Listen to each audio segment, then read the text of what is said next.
Welcome to CAN, Caribbean Affiliate News. My name is Siobhan Gubin. Here are the stories that we're following today, September 5th, 2013. In Trinidad and Tobago, babies die. FUAD calls for probe into newborn's death, and also a lifeless 8-month-old boy found in Morvant. In Grenada, Sir Paul Scoon to receive a state funeral. Canada imposes new travel regulations on Jamaicans as well as 29 other nationals. And in Trinidad and Tobago, eye on crime. Details on these headlines and more when we return. Hey, excuse me, if you see me smiling, that's 'cause I'm chilling on Total Caribbean Network.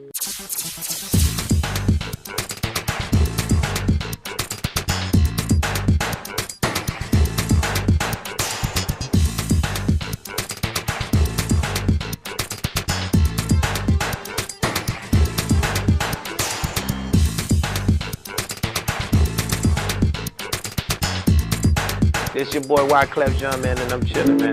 Total Caribbean Network. Man, I love their style. Whoa, whoa, whoa, whoa, whoa, whoa.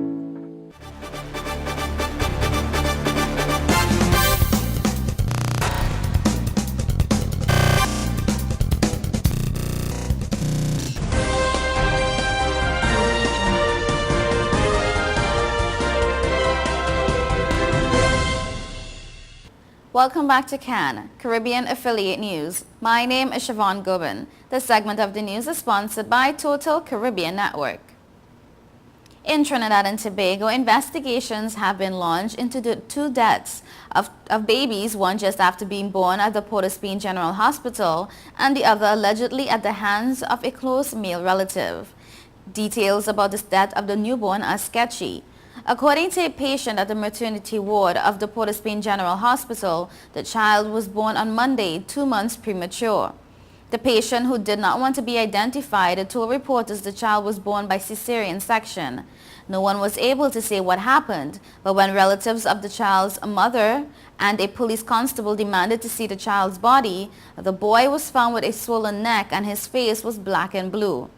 Health Minister Dr. Fuad Khan last night confirmed the incident and said he has since requested the chairman of the Northwest Regional Health Authority, Dr. Eddie Hack, investigate this matter. Khan also told reporters he sympathizes with the parents of this child, as it was very difficult for anyone to lose their child after bearing it for so long. He said, however, there needed to be a probe of antenatal care in Trinidad and Tobago, as he was informed that quite a number of pregnant women in the country opted not to use the service as they complain of feeling unwell. He said that this may be one of the contributing factors to the death rate of infants in TNT, adding it was an issue that had to be dealt with. The death of a second child occurred on Tuesday. Morvant police said sometime on Tuesday night they went to a house at Angelina Terrace in Morvant where they found the lifeless body of 8-month-old Sydney Emmanuel Stellan. Police said they were given a report by the child's mother and went in search of a male suspect said to be a close relative of the child, but he remained on the run up till late last night. A post-mortem was done on the child's body yesterday morning by pathologist Dr. Hugh Von Desvignes at the Forensic Science Center St. James, which concluded the child died as a result of blunt force trauma to the body, police said. Homicide Bureau officers are continuing investigations. Former Governor General for Grenada, Sir Paul Scoon, who passed away on Monday, is to be given a state funeral. A committee has been set up to plan Sir Paul's funeral and has already begun work. The committee is also awaiting a burial date from Sir Paul's family.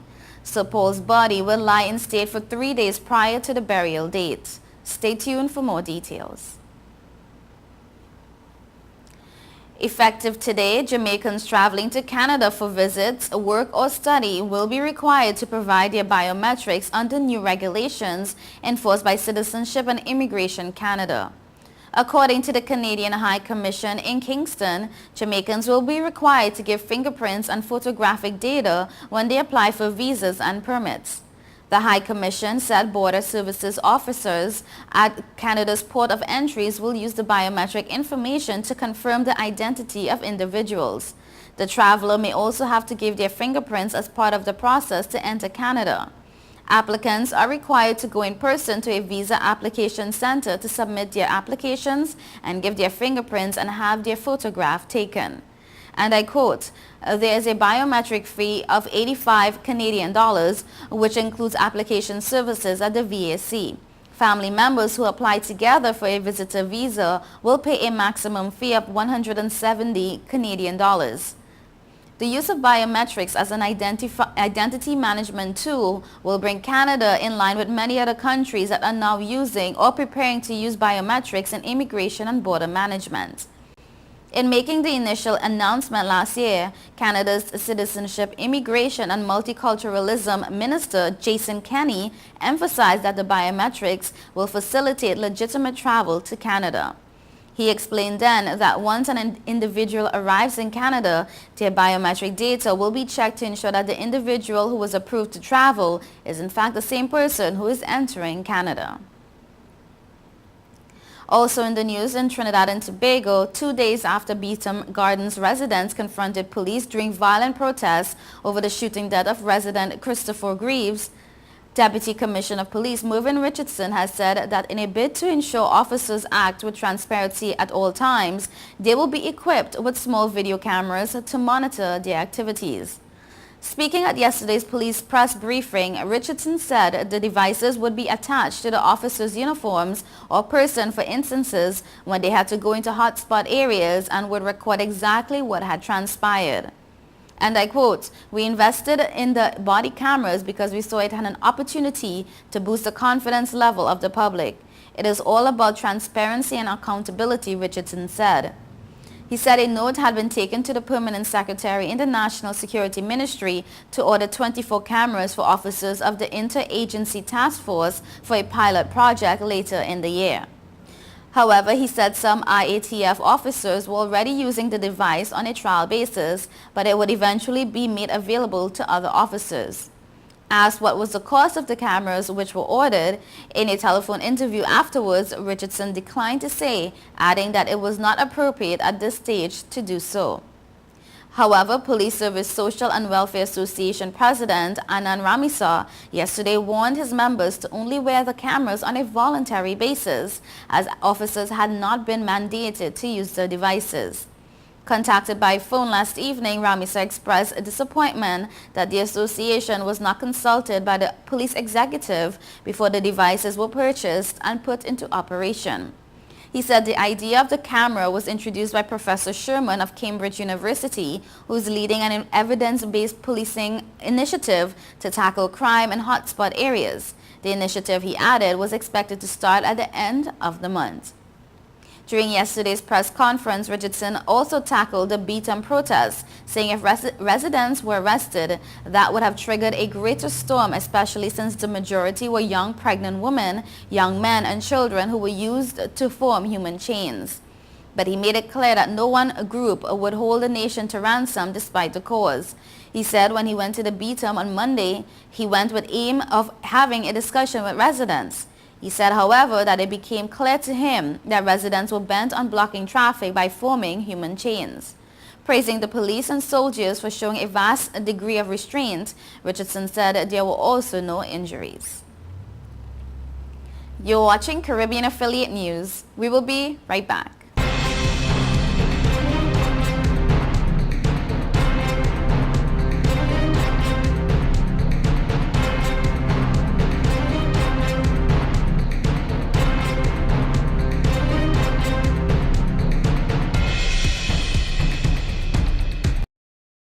Mom, let you take your car out. This is awesome. It's time to grow up.